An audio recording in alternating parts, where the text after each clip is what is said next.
大家好，我是 Manson， 欢迎来到我的频道。我们有没有想过会在什么时候退休？50岁还是60岁？退休之后会不会有足够的储蓄用于生活、住宿和医疗开支等？退休之后不再通过工作去获得金钱，那我们有足够的钱去度过一个有体面的余生吗？今天在这里分享1992年畅销书 Your Money or Your Life。 这本书是 Vicki Rubin 书写。在书的内容中，作者提倡到使用投资带来的回报，然后再通过简约的生活来实现经济独立，从而提前退休，不再为生活支出苦恼。而这个理念慢慢散播，直到2010年代开始逐渐在美国流行起来，而这个就是 FIRE Financial Independence Retire Early 经济独立提前退休的运动。 FIRE 是一种以经济独立和提前退休为目标，以及重视幸福感多于对物质的满足的一种生活方式。时至今日，千禧年代通过积极的存款与投资，然后迅速累积出一笔资产，以达到在30至40岁左右就退休或脱离全职工作的目标。 FIRE 的核心价值 4% 的法则，存够25倍年支出就可以退休。一般来说， FIRE 运动的提倡者普遍认为，如果想达成财务自由、提早退休的目标，你必须拥有个人1年开销25倍的存款，并具备良好的财务规划和金钱习惯。4% 的法则最早由美国退休理财专家班根在1994年提出。他在估算安全的退休金提取比例时，提出以最少持续30年为前提，首年提领 4%，接着每年根据通货膨胀调整提取率，这应该比较安全。以这个法则反推，将每年的支出除以 4%， 就等于乘以 25%， 就是一个人要退休前应该准备的退休金数目。以一个在香港生活的人为例，正常香港人平均一个月的开销是2万，换算成1年的支出是24万。如果他想实现财务自由，那按照1年的支出乘以25倍，他需要600万才能有机会财务自由。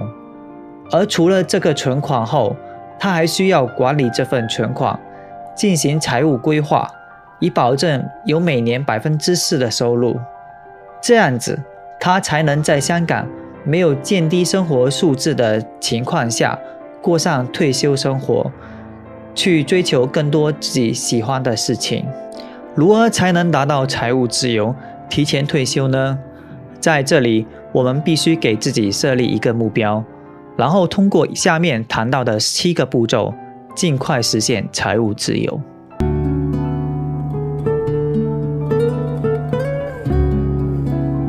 首先，建立正确的心态。很多人一谈到钱，都会露出鄙视的表情，认为重视钱的人就显得小气、贪婪、剥削等各种不好的形象。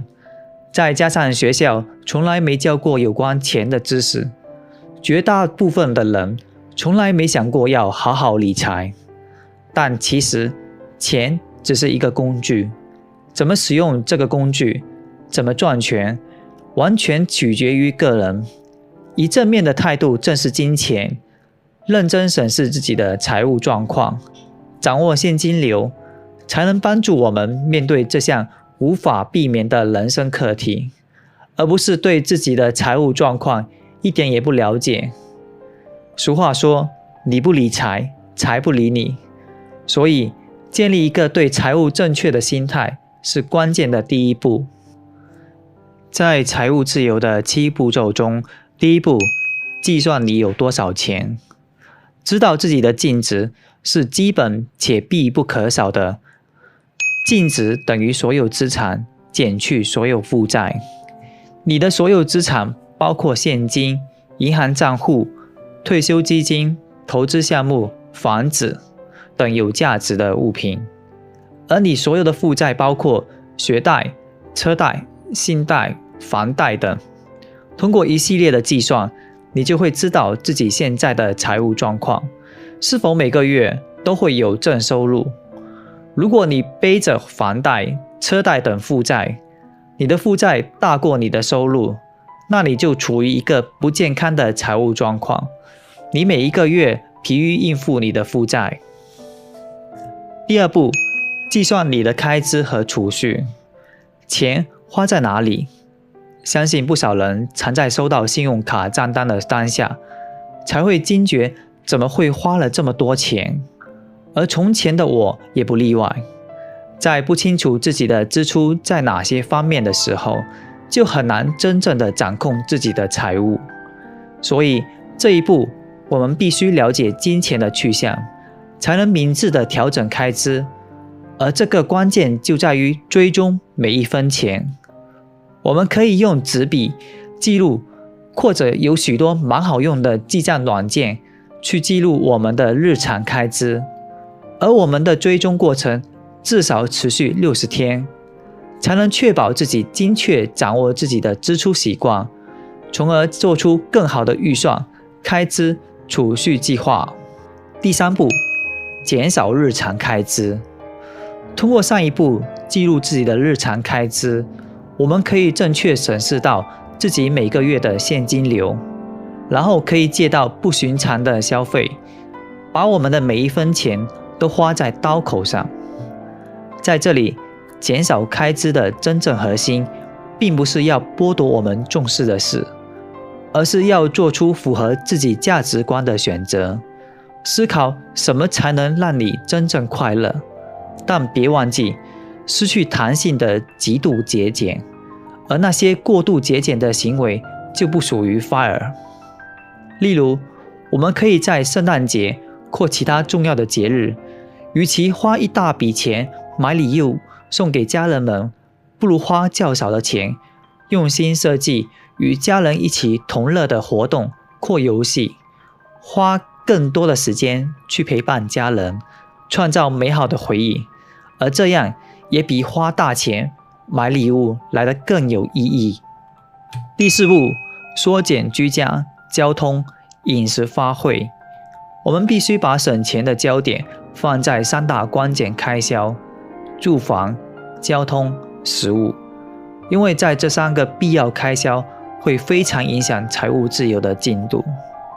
在缩减的概念上，我们必须理清楚开销的正确选择。例如，我们买房还是租房，住市区还是郊区，自己开车还是搭大众交通工具，外出进食还是自己煮。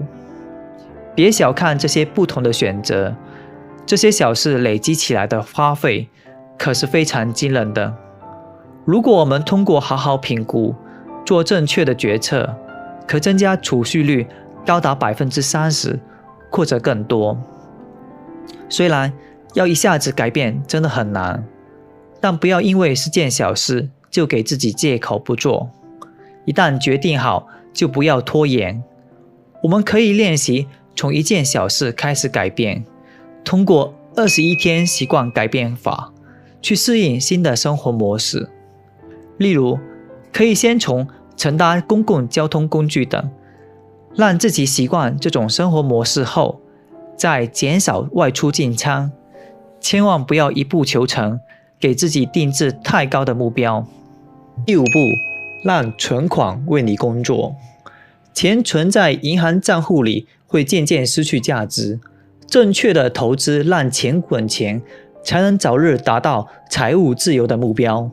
我们可以通过被动投资、经营房地产，创造自动化的经营事业，让钱为你工作，获得最大程度的报酬。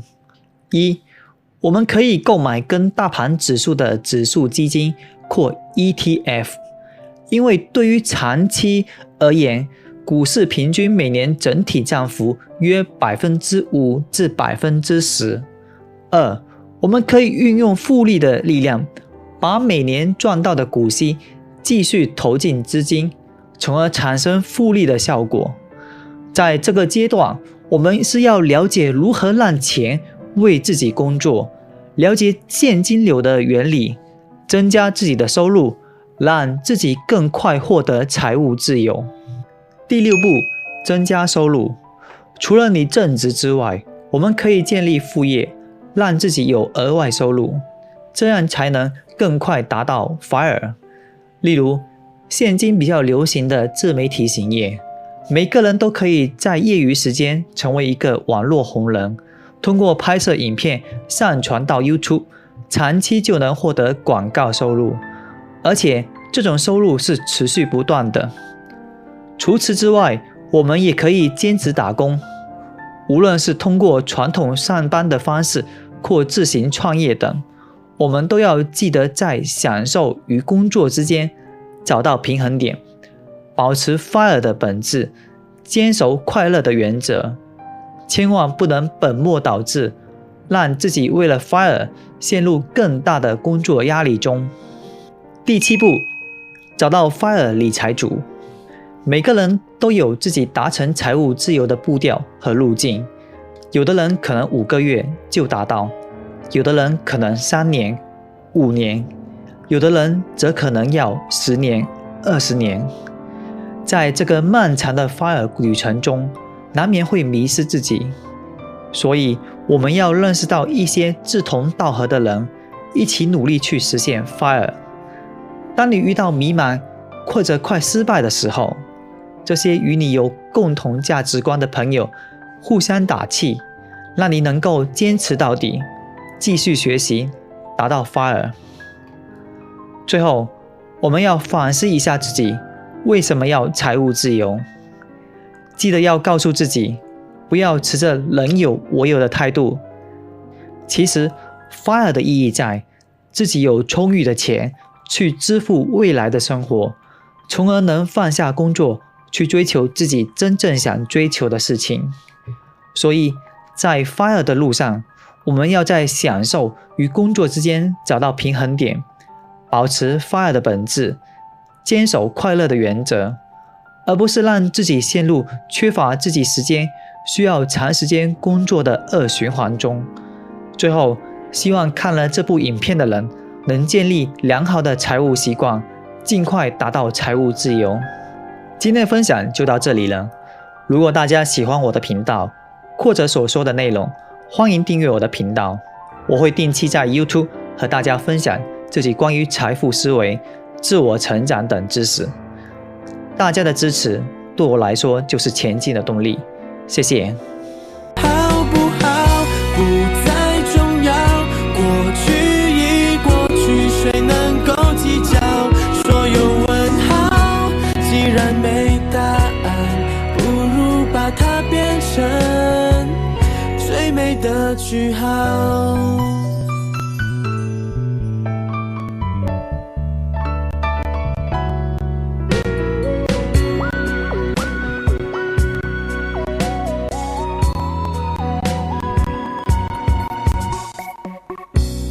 从前的伤痕已经不会再疼，那是我的回忆里永远亮着的灯。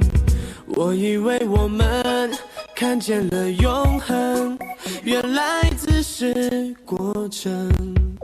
你没有责任，就把它当成些话